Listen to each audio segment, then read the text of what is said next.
Ерасыл.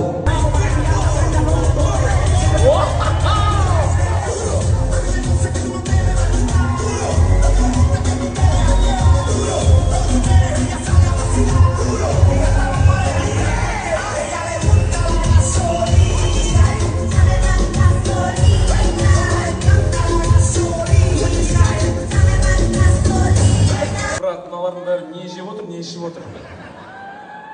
Ел қатарлы сендер ішкен ішіп отыр ма оларда? Не нәрсе ме олардың энергиясы? Базар жоқ, міне.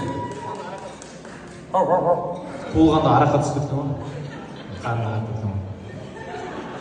Бірақ сен әзіл етіп жүрсің. Бірақ маған қалдыршы. Мысалы, мен сен шаруаның жұмысына араласпаймын. Негізі қой деп айтып кетті кезінде. Базар жоқ.